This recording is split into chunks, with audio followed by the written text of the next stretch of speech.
Hi there, welcome to the latest episode of my 10-minute moan, and this one won't take 10 minutes. And the topic of this 10 minutes is, I need to watch what I'm saying, right?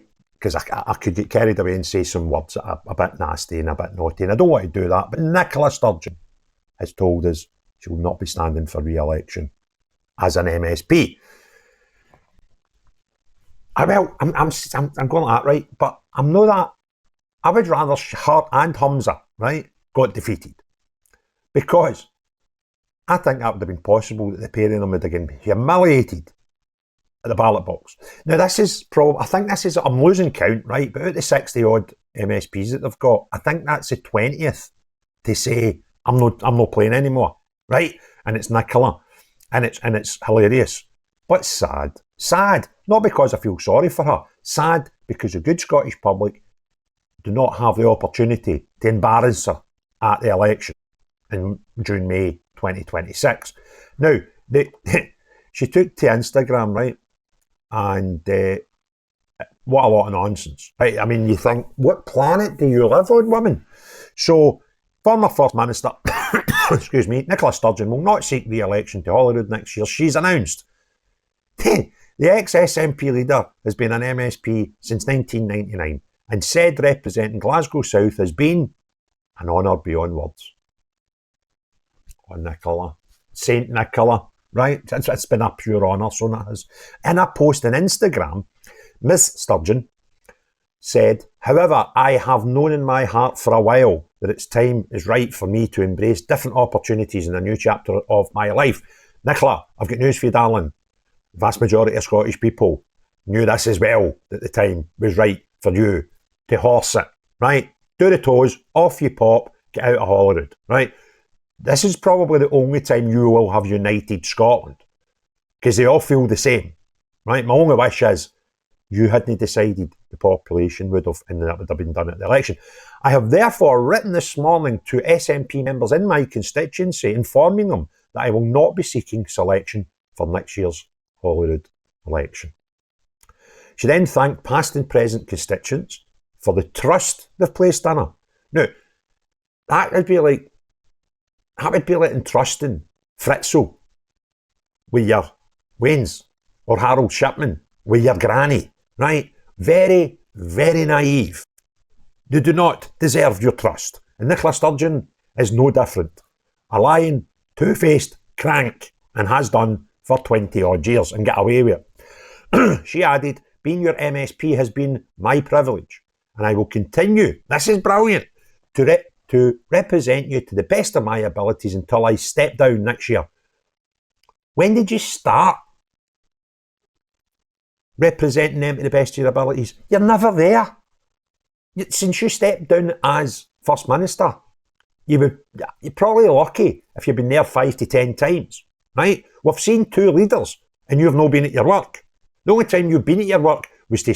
I remember when Michael Matheson needed a vote to save his bacon, or you turned up that day. Huh? Oh, no bother. Oh, sit there. Oh, Michael Matheson, great guy. Aye. Absolutely disgusting.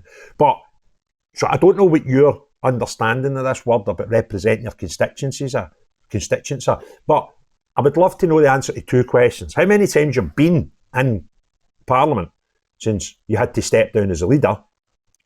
And how many local constituency meetings have you had? Open surgeries. People just come in, and you come, I'm your MSP, come on in, tell me your problems, I'll try and sort them.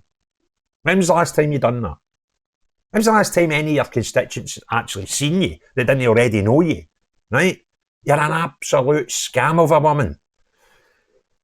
To Southside SNP members, your support, loyalty and friendship through thick and thin has meant more to me than you will ever know. You are the best of the best. Shut up. World's smallest violin, right? Absolute crackpot. To SNP members across the country, I may be leaving Parliament, but I will be by your side every step of the way as we complete our journey to independence.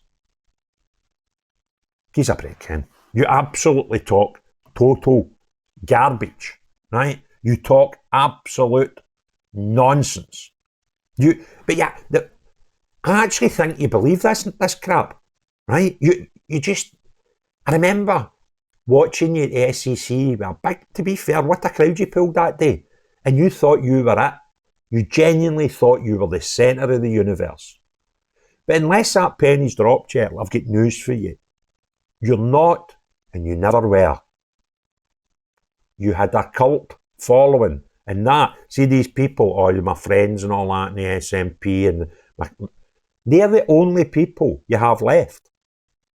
Because Scottish people are no stupid. They actually eventually the penny drops. Now with some people it's an instant thing. They'll take one look at you and your stinking party and go, there's something all right there. But some people, and I know some of them, were with you for maybe 20 years and the penny eventually drops. The only ones that it doesn't drop for are the cult members that you have left. And these are the ones you could shite in their tea and convince them you gave them a hot chocolate, because they lap up any nonsense that you want to sell them. They can't see past common sense and logic, does not come into it. They can't see past the nonsense that you and your party drive.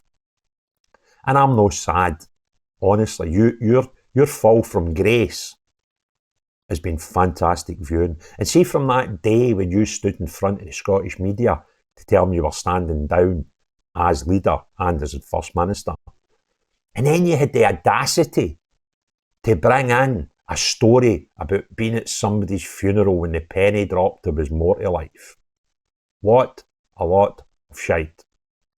Total and utter lies. And if I was the family of that man that passed away, that you claim you had this nirvana moment, you know, that you, oh, this is it, I need to do it, I'd slap you in the jaw, because that's total disrespect to someone who's no longer here, using a funeral as your excuse to step down, when the truth was you were getting arrested within weeks of it, and let's not pretend you didn't know. Absolute con woman. You always were, you always will be. And the only person, or the biggest person that influenced your career, you backstabbed. You did. Let's not beat about the bush. You tried to destroy someone who actually got you to the positions you were in, all because you thought he might want to take it back one day. So what you done in your cabal was try to destroy that man. Like him or loathe him, I'm quite neutral on him. Some parts of me I don't like him, some parts of him I think he was quite a funny guy, right? So, and I wouldn't have minded having a pint with him, to be perfectly honest with you. I think that would have been actually a good laugh, right? I wouldn't walk across the street and say hello to you. But you tried to destroy a man that you saw as a threat. How can you live with yourself and putting out nonsense like this as if you're some sort of saintly body? You're not. You are everything that is wrong with politics, and more particular Scottish politics.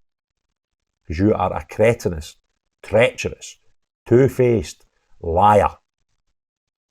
And you always have been. So this video, if you want other people to see it, 3 things you do. Click the thumbs up, leave a comment, hit the share button. And if you've not already done so, please consider subscribing to the channel and hit the notification bell. There'll be a wee video come up here in a wee second. YouTube pick one that you've not seen that you think you might like. And if you like the title, have a wee look at it. But most importantly of all, unless you're a treacherous, two-faced individual that ruined Scotland, but wants everybody to believe you've done a good job, then no you. But everyone else, have a great day. Cheerio, bye now.